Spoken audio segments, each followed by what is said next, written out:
Hello everybody and welcome to today's webinar. Thank you so much for joining us. My name is Daniela. I work in the marketing team at Iris Education and I'm absolutely delighted to be hosting our guest speakers today. I won't be doing much of the talking myself as it's our guests that you really want to hear from. So please can I quickly ask you both to introduce yourselves. Danny, over to you. Yeah, so formally I'm Dr. Danny Dorr, but yes, I'm Danny. I'm the CEO of the Newman Catholic Trust, which is a new multi-academy trust in the Southwest. I've recently relocated to help with this startup project, which is a brand new organisation. I previously ran schools, primary and secondary, across the West Midlands, and have also run a school internationally. And it's a pleasure to be with you. Thank you for coming. And Nick?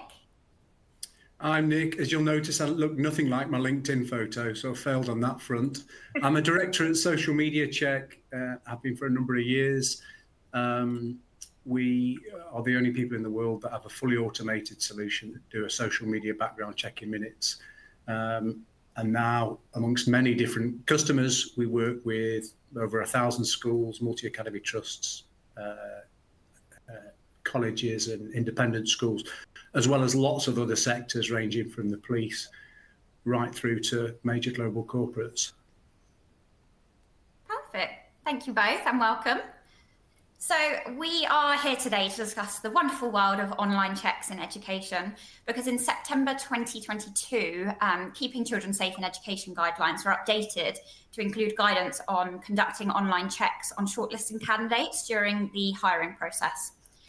Over 12 months on, the guidance has remained, but it also remains rather vague.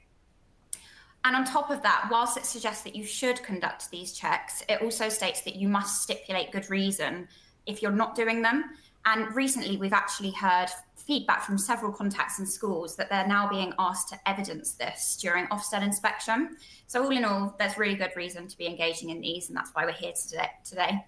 So in terms of today's agenda, I have got some set questions to ask our panel today. But if you do have your own, then please absolutely chuck them into the mix in the Q&A box that's on your screen. I will monitor those questions, and if we have time during the webinar, I'll present them to Danny or Nick. If we don't get around to your questions today, then a member of our team will follow up with you shortly after the webinar. So with that, we will get started. Danny. In a conversation that we actually had prior to this webinar, you mentioned that your trust had begun thinking and looking into online checks before the KC guidance actually even suggested that you should. Can I ask why you felt that they were needed? Yeah, so there's two good reasons for that, really. One of them is from my own personal experience as a leader and in my previous role. We had a serious incident related to social media and an issue being shared quite widely, going viral across the kind of the local schools and some of our parents and families. It became a point of conflict for the school, the Academy Trust that I was overseeing, and an employee. And there was a significant risk of reputational damage, and it was a really stressful situation to manage, particularly for the schools. And obviously for the academy as well, who was trying to support the various parties.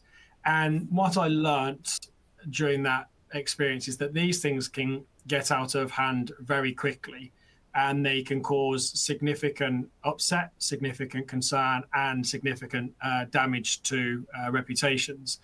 And given the world that we work in, I currently look after a couple of schools that have been given inadequate judgments, and a threat to a reputation or something that damages a reputation can undo decades of wonderful work and put a school in significant risk. And I always then have a bit of a risk management mindset, is whatever I can do to better protect the schools and their ongoing kind of profile and the education they're able to provide, then I'm willing to consider it and try to do it. So that lasting memory and that negative experience certainly has always been a consideration of mine when it comes to recruitment and putting any appropriate checks or being able to cover ourselves, if I'm going to be quite frank about it, and make sure that we know everything we need to know going into a relationship with an employee or being able to develop schools and expand an academy. I think the other thing for me is because this is quite a new organisation in the Southwest and we're taking on several new employees, we're building a central team, we're adding lots of capacity, then we are really trying to create something special, and we're entirely reliant on our people.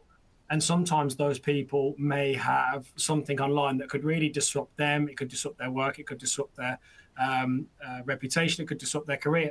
And sometimes that's unnecessary.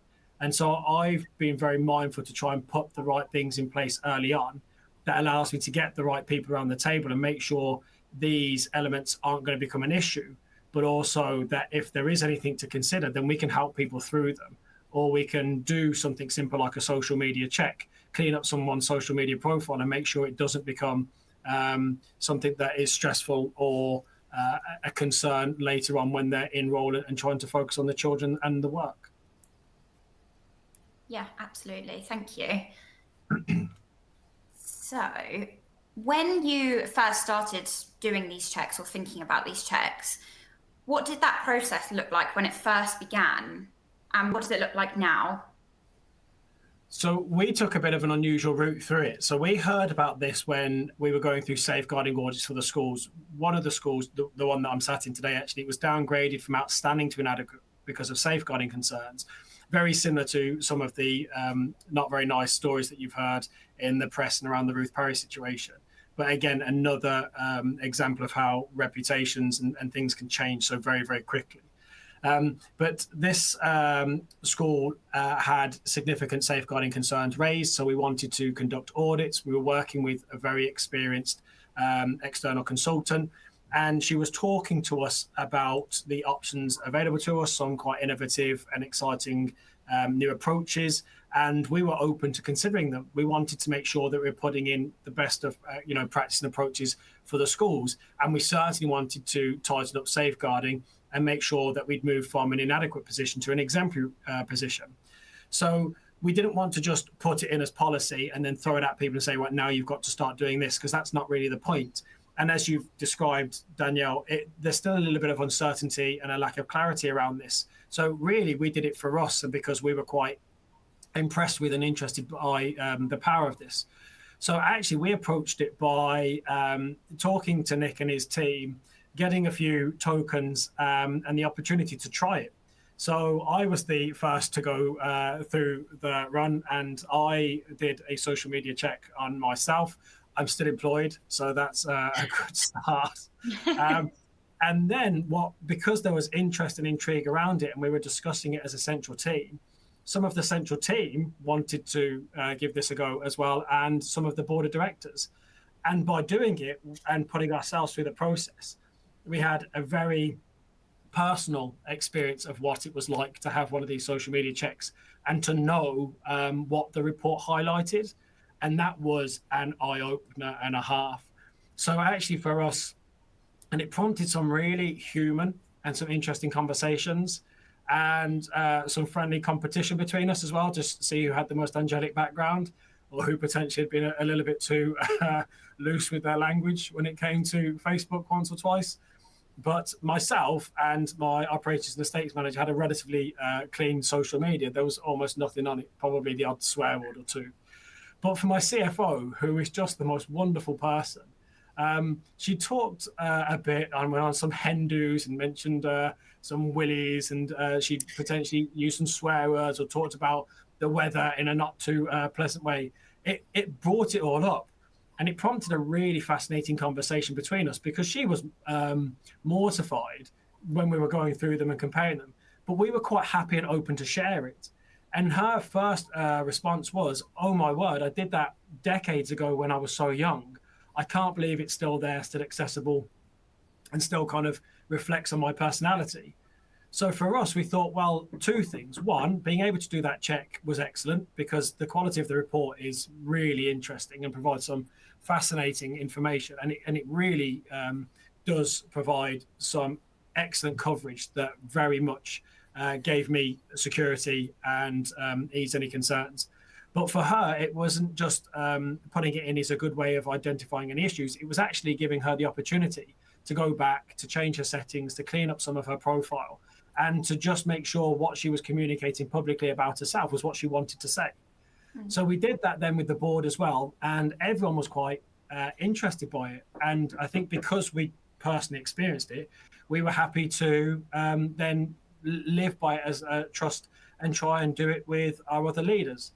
So then we put it in place with our senior leaders. We introduced it through our principals committee and said, this is something we want to introduce in policy. This is what we're going to ask you to do with certain groups, definitely leaders, potentially teachers. Would you like to have a go and to see it yourself? One of the one of the newly appointed principals felt quite uneasy with it, and she wasn't particularly sure as to what it would check, what it would raise, and she entered into quite a robust conversation with us about, and a clear and transparent conversation, because we wanted to just have ownership of this across the schools. But she wanted to raise her concerns and say that she just felt it was invasive. So we said, that's absolutely fine. You don't have to do it. And then we showed her some of the reports from ourselves, because I was happy to be transparent and say, but I still would like you to see what the report is like. After she'd seen it, then she wanted to give it a go. And then she was happy to bring the report to me and highlight what it had found and what it said about her online profile. And then she was able to talk a little bit differently about how she felt before the process, how she felt during, and how she felt afterwards. And that was utterly crucial for us, because they've been through that journey and seen the power of it, and then been able to voice those feelings and concerns and understand what it would mean in practice and for our people. She actually then became quite an advocate of it and was one of the first principals to bring it into her schools. And it's been so valid, because when we have got recruitment and we are bringing teachers in, we're able to say it's not invasive, it's not oppressive, we're not doing our scrutiny checks and deeming who's fit and proper for work in this organisation.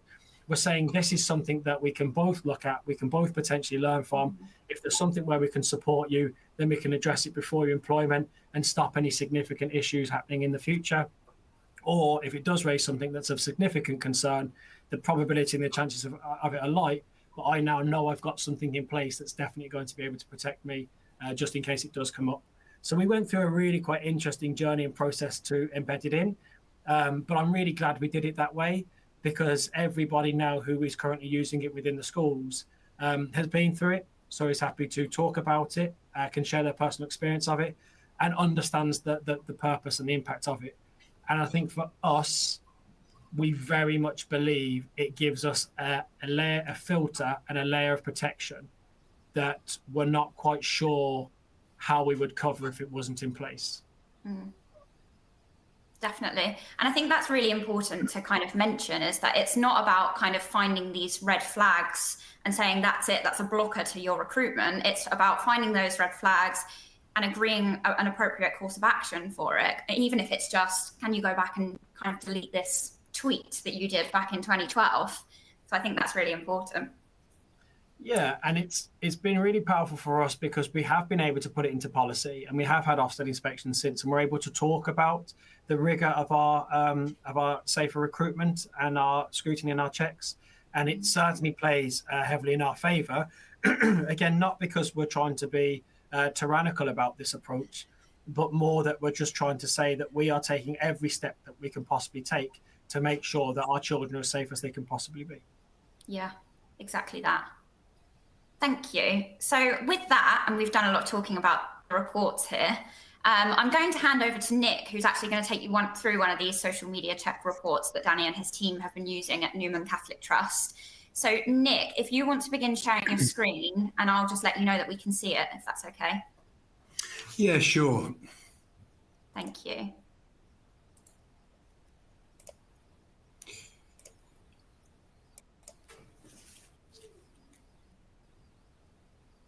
Excellent, we've got it.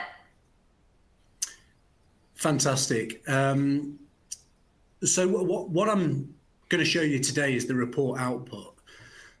Just to give you, for those of you, depending on how much you know about social media check, what we actually are is a fully GDPR compliant way that you can, in minutes, review years and thousands of historic social media posts from an individual.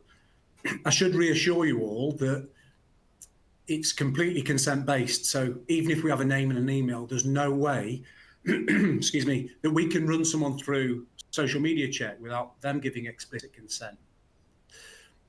So that consent process takes place in an email. It's very quick and simple. It takes usually about 5 minutes for the individual to complete. So therefore, it doesn't become a barrier in the recruitment or shortlisting of a candidate process. It's probably one of the quickest checks you'll ever do.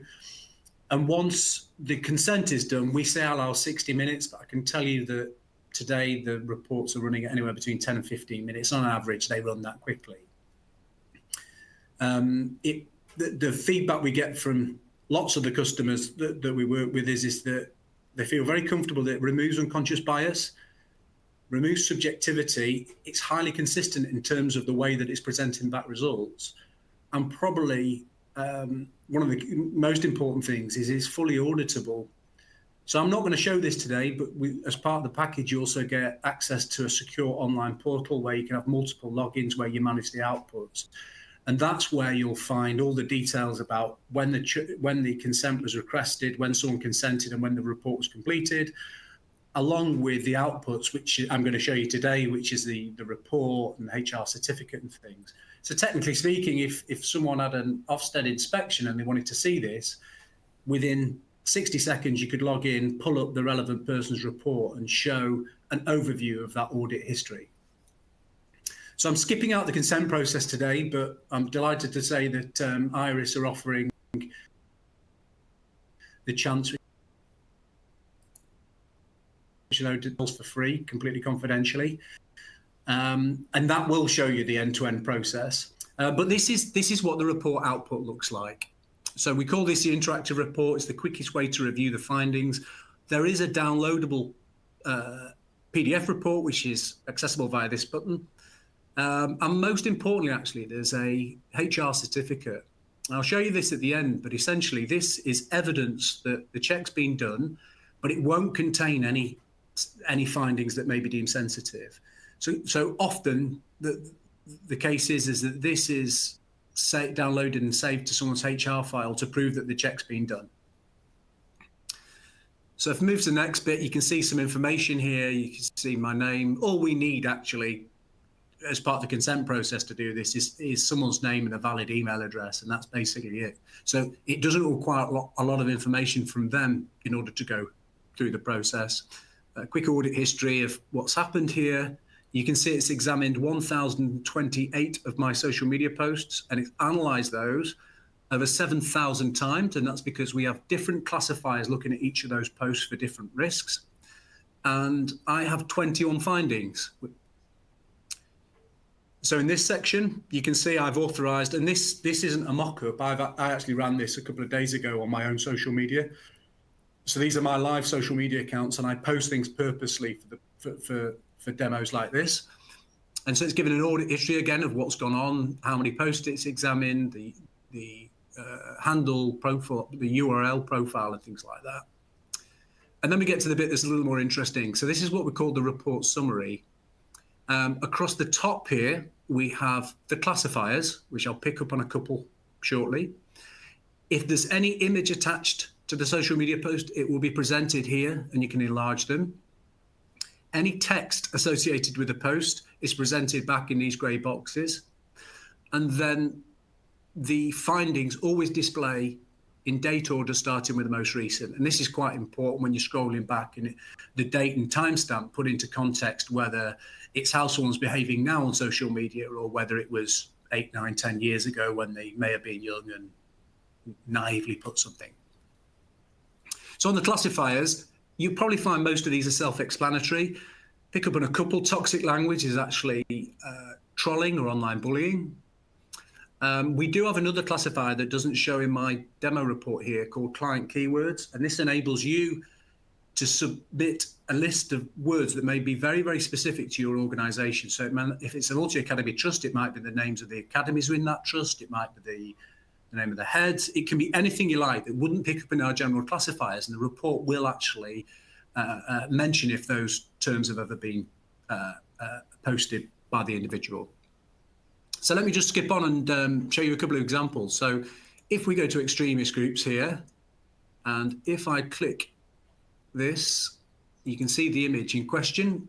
So this is actually a photo from Indiana Jones and the Last Crusade. And I have posted it for a couple of reasons. One, you'll see in the background there, there's a Nazi swastika.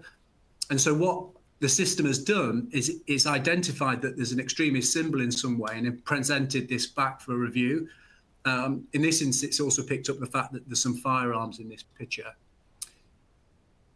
So in this instance, this post is a clip from a film and you'd make your own judgment on that. But if that was someone going to a fancy dress party in a Nazi uniform or a tattoo, or someone at a rally waving a flag with any sort of hate symbol, then the system is still going to pick it up and present it back for you to review.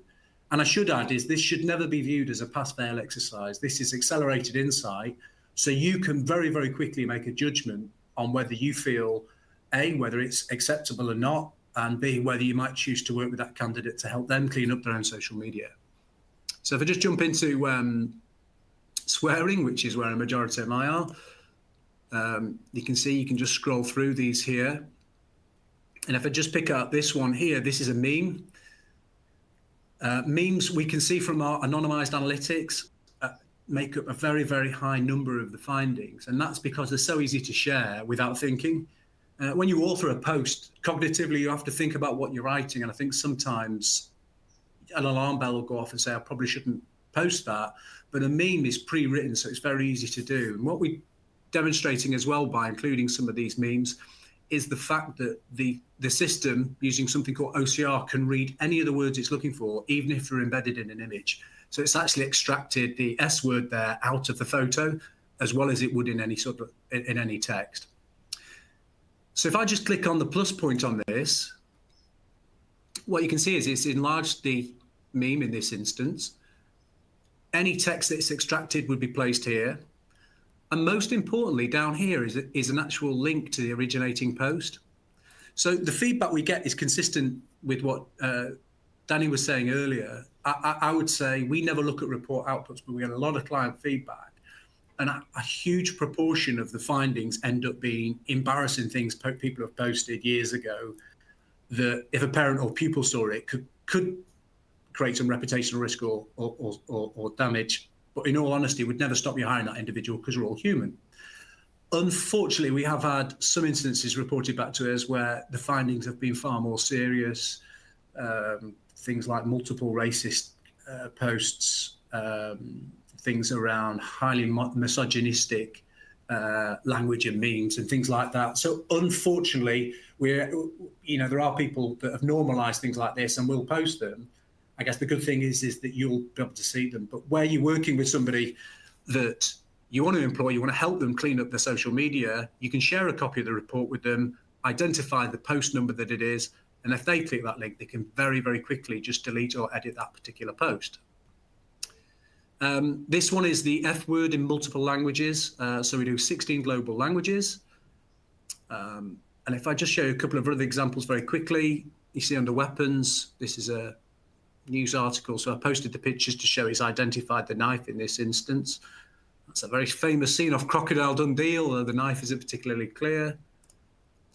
And then on drugs, which will also include alcohol misuse. I don't probably need to explain these. But again, it's picking up all the words. But in this instance, it's picked up the fact that this rather unusual picture of Peppa Pig smoking a joint has been picked up and flagged back. So hopefully that gives you an idea of both the text, the OCR, and the image analysis abilities of Social Media Check. Down here, we have some digital insights. So you can see there's some headlines, total number of posts analysed, what the duration was, and the percentage of findings. And then this chart here shows a bit of a history of what's gone on in terms of my posting history. And the red line signifies where there may be some peaks. So you can see here, more recently, there's 8 findings in 2024, and that's because I post a lot just to test the system. Down here, you have a couple of graphs showing, again, the breakdown per findings. And you can see in my instance, even though I authorized a number of platforms to be checked, all the findings are actually on Twitter or X. The system has an option for you to automatically share a copy of the report back to the individual, or you can choose not to, or you can choose to look at it first and then share it with them at a later date. If you do, these are some points just to help the individual review and assess their own social media. And then I'll just click on this here to show you the certificate. Again, each has a unique certificate number. Where it says Academy C, that would be the name of your school, the date of issue, and then the platforms that it's checked, and then just a summary of the findings. And what it's not doing is providing any specific detail. So I'll stop sharing there. Thank you. That was brilliant, Nick. And am I right in thinking that the weapons and drugs part of that report are brand new? Yeah, well, I was just going to come on to that, actually. We're a UK company and we invest very heavily in developing our own product. So just last week, we launched a brand new report which has drugs, weapons and firearms as classifiers now included. And they're actually quite tricky classifiers to get right. In terms of drugs, there's multiple terminology. And so in order to do that and also find analyze the images, we've done that. We've increased the level of analytics across the social platforms, and then that graph that I showed you that shows trends. And we've added a quick review system. So yeah, we've done quite an extensive amount of work on that, which launched last week. Amazing. Thank you. That is excellent. So Danny, in terms of those reports, in practice, how have they really helped at your trust? Are there any examples that you'd be willing to share or anything like that? I imagine they're a huge time saver for you. They are. I think from a personal point of view, it's actually really quite interesting. And I think it reflects on me as a human as well as a professional, that when I saw the Doritos one, I couldn't help but giggle. So I think it's interesting looking through them is the first and foremost. But it's then filtering out what is something to talk about and potentially to think about cleaning up or to take seriously if there are any concerns raised. So from the report, the individual then shared it with us. I'll take it back to the example. I'll give a little bit more information as to why one of the principals was a little bit more reluctant. She was nervous because one of her previous schools, when she was part of an SRT, they'd been in the paper because of an issue with the school. Now, she was named in it because she was part of the senior leadership team, but it wasn't about her. But she was terrified about what it would mean and whether it would flag it. Going through the process, the report was able to be comprehensive, but also to reassure her, given that she was carrying this anxiety and this kind of fear around with her through her career and her personal life. It was able to verify what would appear online and what was being said about her, and whether any of it was damaging or had any implications for her reputation. So actually, through that, it was really reassuring for that principal, which is why she then did a complete turn and wanted it in place for her own staff. Because what she wanted to do is to implement it in a way with teachers, particularly when we've got ECTs or younger teachers, is there's a really valuable learning point within it, because you can go through the post and you can talk about what that might mean if it's read by other stakeholders, governors, directors, if it's seen by the parents of the children within your class or people within the school, how it might affect your standing or your progression, or again, how it might reflect on the overall reputation of the school and the organisation. So going through it isn't a case of then, I think as both you and Nick have said, as to trying to scrutinise it and finding out where the reason is to dismiss them or not employ them. It's more for us, because we haven't had any really serious flags and we haven't had to stop anyone joining our teams. It's more been a chance to reflect on it, to have an open and transparent and quite human conversation around it. And then almost everybody at the end of it has gone back and looked at their settings, looked at their history, and just tried to clean up their profile. So it is more about awareness. It really is hard for some of us to understand. But still, whether it's children and adults in this day and age, there are some people who don't take full awareness of when they say something online, it stays there and the world is reading it. Mm. And it's a bit of a light bulb moment to say, yes, but people are still accessing that. And I think it's good for you to realize that. And then it does communicate something about you that may or may not be particularly true. And so it's good and a healthy way of trying to get them to change some of their behaviors immediately, but also how they might conduct themselves longer term. So the reports are very, very detailed. They're very interesting because I've never seen anything like it until I'd started accessing this. And I don't know how on earth I'd get the information otherwise. I certainly wouldn't want to be trawling through people's social media posts, which is actually what we found ourselves doing about a decade ago in Sandwell, when we started to become more aware of it and wanted to make sure we were being more switched on and recruiting safely. So it's a huge time saver. It's very detailed, but it's predominantly, for me, a chance to go through a learning exercise and have healthy conversations. Yeah, absolutely. And in terms of when you're kind of utilizing this in your recruitment process, how do you approach this with your shortlisted candidates? Is it kind of, do you put it in your job ads for full transparency and say we will be conducting this, or how do you go about that? We're really transparent about it. So it's in all of our policies and documentation. We put it in our adverts at the bottom that this will involve a social media check.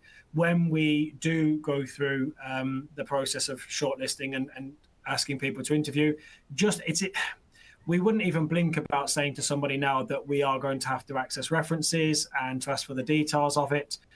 That's a very well-established part of safer recruitment. For us, it's this. It's just to make them clear as to what we are going to be asking, what it will entail.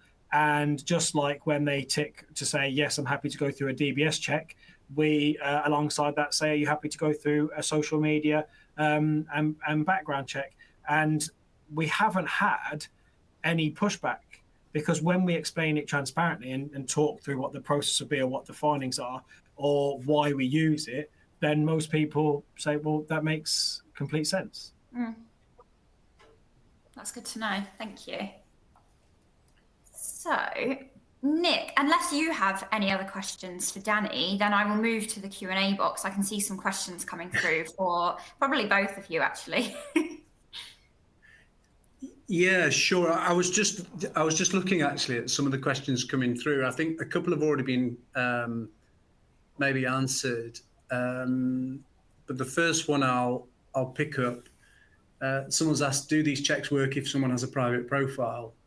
So when you buy this service through Iris, there's some very simple questions that they would need to understand to get the account set up. And one of them is, do you want to do public only posts or do you want to do public and private? So social media check can do both and we still remain completely GDPR compliant.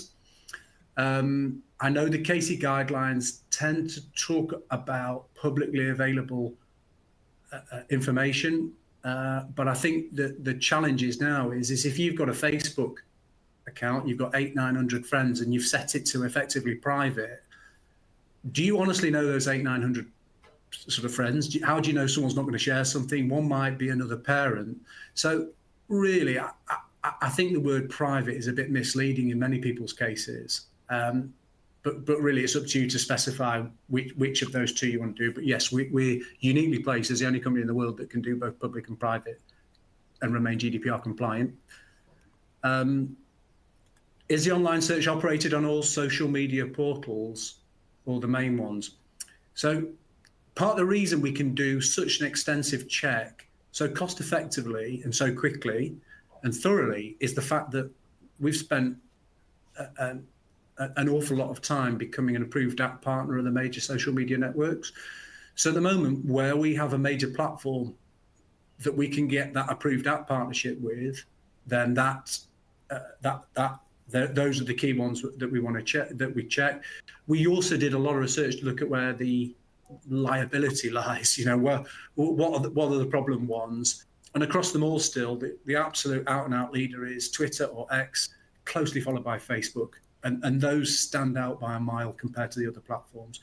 We do cover the major ones at the moment. We don't review video. We have an ability to analyze video, but the cost of that is quite significant as an uplift. So And the current report as it is gives you a very, very good understanding of how someone's going to behave and how you want to treat that. So there's a question about Every that we'll have to pick up with someone else, Daniela. Yeah, absolutely. Someone's asked there, are there fields on the form for previous names and additional email addresses? So you're going to see this when you try, hopefully when you try to check for yourself as per the demo details there. But the way it works is quite unusual. So the email address we need to start the process, it doesn't matter whether that's associated with somebody's social media account or not. It's only a way to get the consent email to that individual.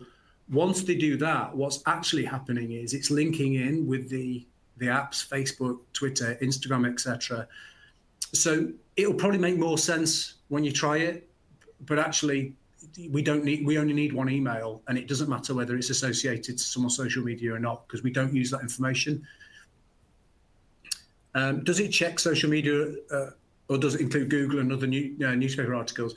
Really good question. The really odd thing about this is that in most cases, when you Google somebody, so if you Google me, for example, my full name is Nicholas Whelan, I think still the first thing that comes up is apparently I'm wanted by Merseyside police, which is obviously not me. But Merseyside is only 10 miles as the crow flies from Cheshire, where we're based. And so it wouldn't be that inconceivable if you didn't know. So it also comes up with about 3 million hits, about 0.4 of a second. And after that incorrect news story, the next 8 findings are all social media platforms, none of which are mine. So the biggest challenge you've got, if for people that are doing this manually, is never mind looking and reviewing the post. It's actually trying to associate someone's social media handle and making sure you got the right person. And in my case with my Instagram, my profile picture is a picture of a dog, and it doesn't reference where I live. So it's really, really hard. So at the moment, we know that the social media platforms, they optimize themselves to make sure they always appear higher in search.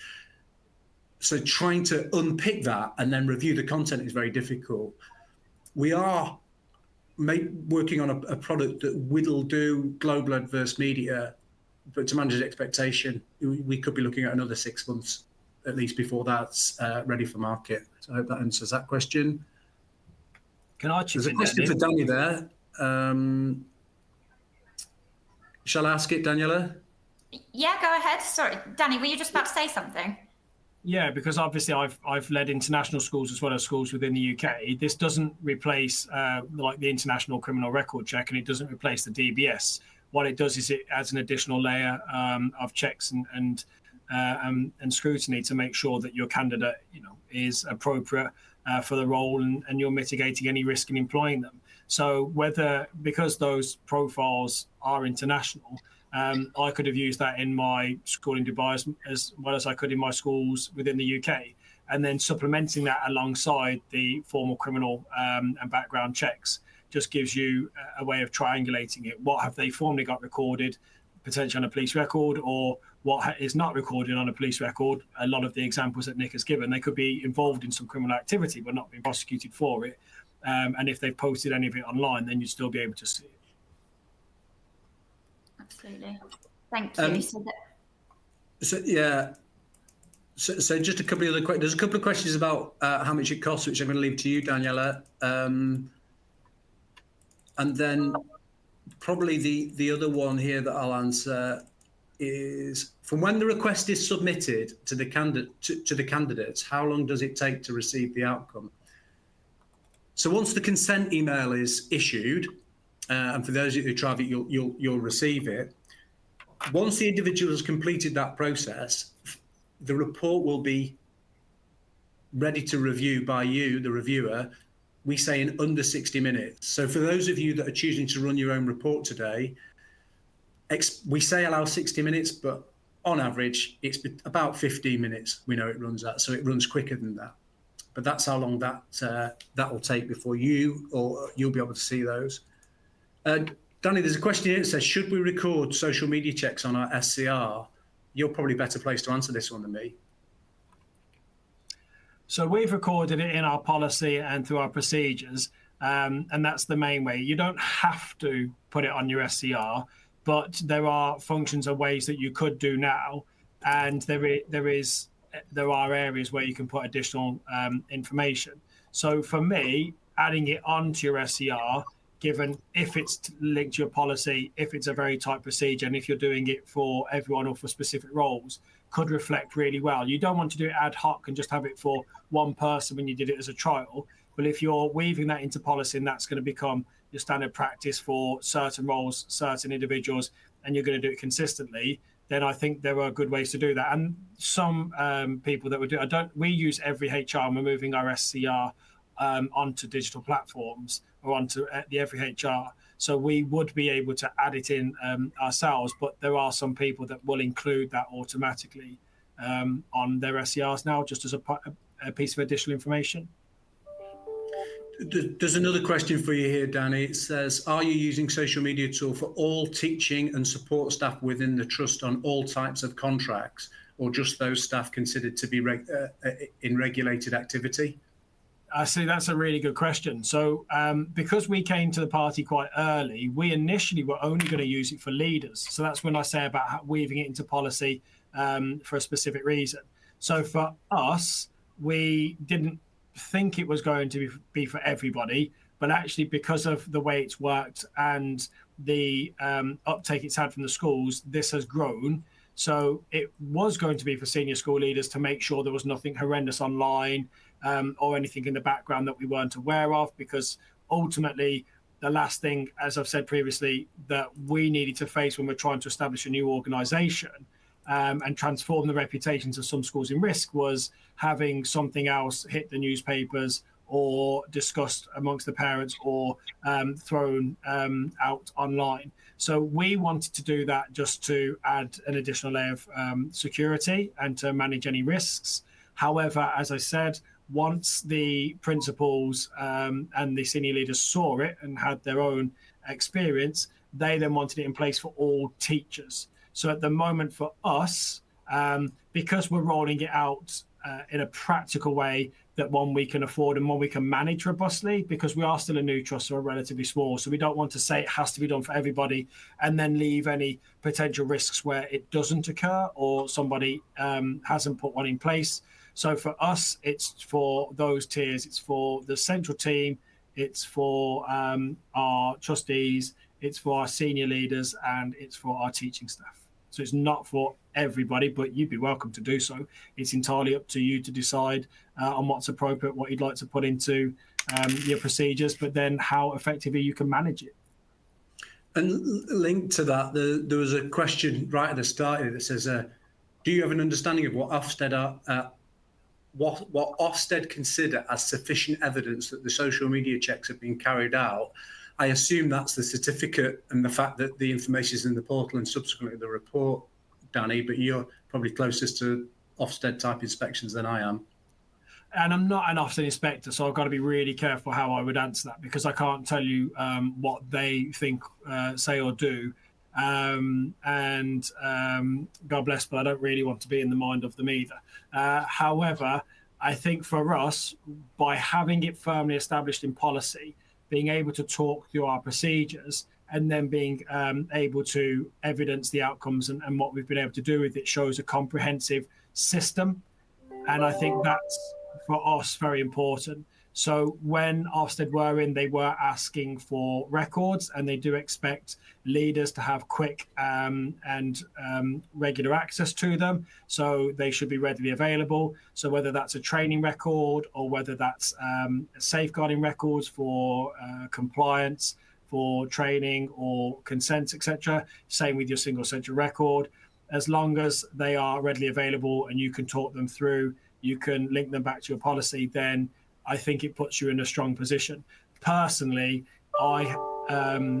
through whether it's our safeguarding audits or because we're an academy, so we have to go through scrutiny checks as well as the safeguarding audits that we've put in place. And we asked for an additional safeguarding audit just as part of really rigorous approaches to safeguarding.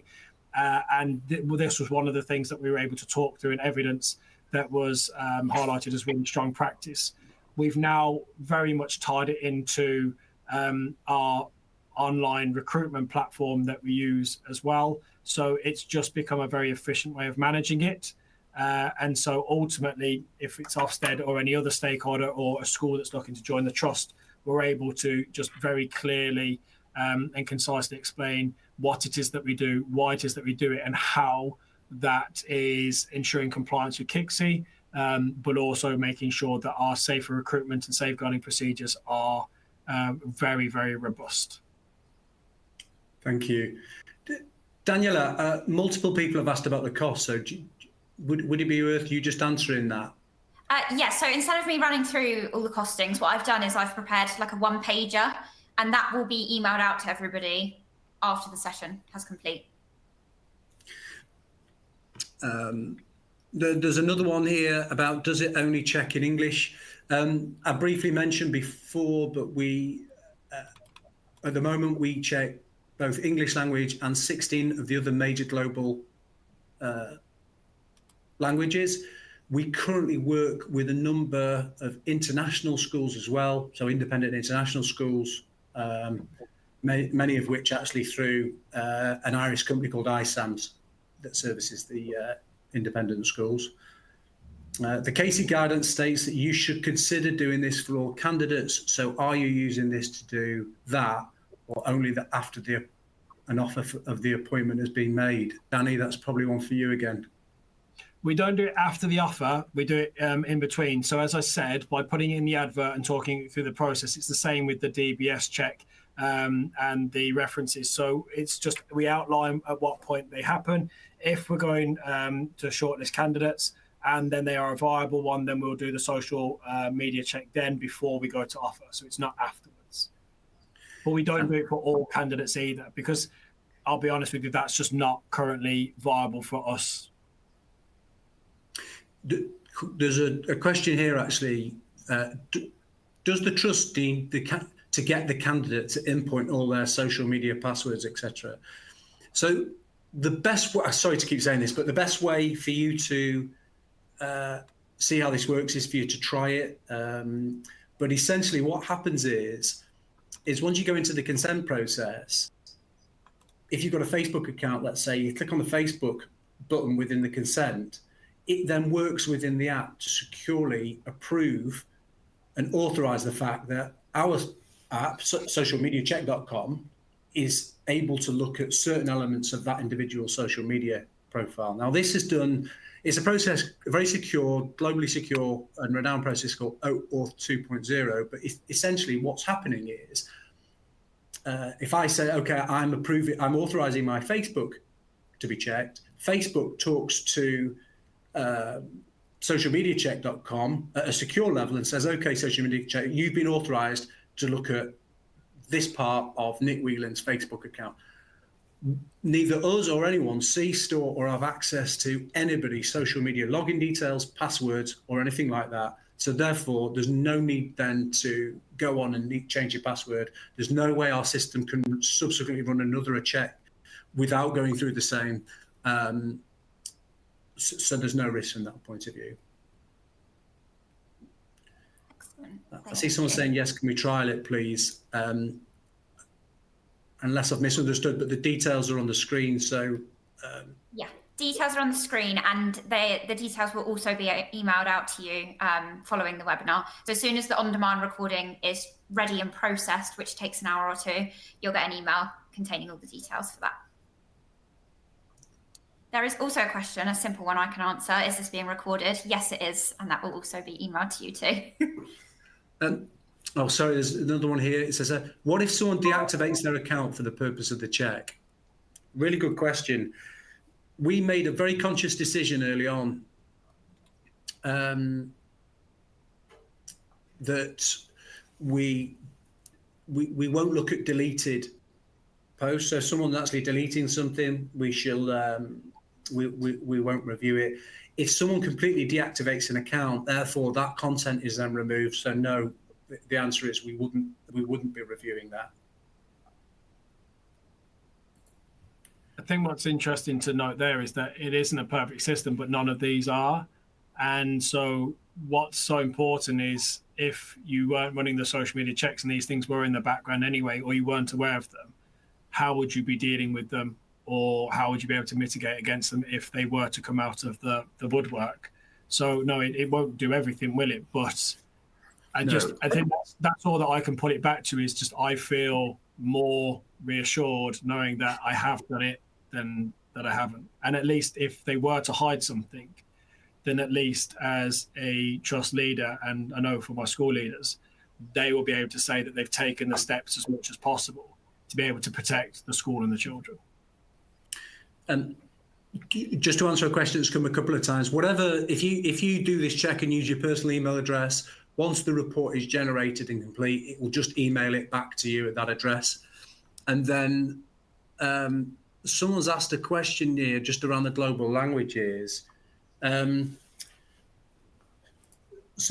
it says picked up a Portuguese word. I hope you don't mind me saying this out loud, but it's anos, A-N-O-S, meaning years, as profanity and swearing. So first and foremost, sometimes the report will pull up a small number of false positives. So the best example I can give of this, and this happened when we were initially testing, the group of directors were testing the product. One of the co-directors had a photo of himself on social media. He's on a barge holiday, and he was stood in front of a sign. Behind it said canal. And he was stood in front of the sea, so it read the remainder of that word. Now, obviously it's a bit silly, but it's technically read that there's a word that probably shouldn't be there. And you will get a small proportion of those. In the instance that someone's raised about this Portuguese word, it could be that word in one of the other 16 global languages also has a different meaning. Alternative to that, it's very close to another word, and so that's why we'll have presented it back. So as I said before, we would never judge this as a pass-fail exercise, but the level of insight it brings and the detail it gets, I think most people would agree is so insightful in terms of the interview process. What is the output of the check? What might it say? I'd suggest you probably best have a look and run your own report. Danny, would you recommend rerunning the check at intervals, as it's only as good as the day it was run? That's a really good point, actually, and we've started to be asked whether the system could do periodic checks. And we know in the NHS that we work extensively with, where they do things like fit and proper persons, that they will do this annually now. But I don't know what your view on this is, Danny. I think, again, it goes back to what your needs are and what you would like your policy and your process to be. The DBS still has an element of determination around it. So when do you want to be doing these regular checks with your people, and how often do you think it's needed? I think if you've got issues of concern around vulnerable children, you want to make sure that you're keeping on top of this, then it's something you could rerun. I really don't see a concern with it. I think because at that point of entry, it's doing their entire history, then that will give you a good sense as to whether there's a need or not. I mean, I'm not a huge social media user, and my operations estates managers was pretty immaculate. So I don't really think running that every 6 months is going to tell me anything different, and it's going to, increase, our safeguarding procedures further. However, if I did have a concern around an individual, or whether there was some posts that were potentially a little bit touch or go, and maybe some activity that hinted at some unprofessional behaviour, then maybe we could agree to do one later on down the line to see if that pattern was still continuing. But I think, just to kind of put it back to a concise answer, I think it's for you to self-determine. I think there are instances where that might be appropriate and useful, but then I think having it at the start, and once you see the report, it's so comprehensive, and because it covers the entire history, that gives you a very good indicator for that moment in time, and gives you a bit of a confidence interval to work within for a period of time after it's months or years. Brilliant, thank you. So, given that we're very nearly at time, I think it's probably sensible to wrap it up there. If there are any kind of outstanding questions, they will be passed on to the team, and they will follow up with you afterwards. But I just wanted to say a huge, massive thank you to both Danny and Nick for joining us this afternoon. And thank you to all the attendees that have stayed right up until the very end. Very much appreciate your inputs today, guys. Thank you.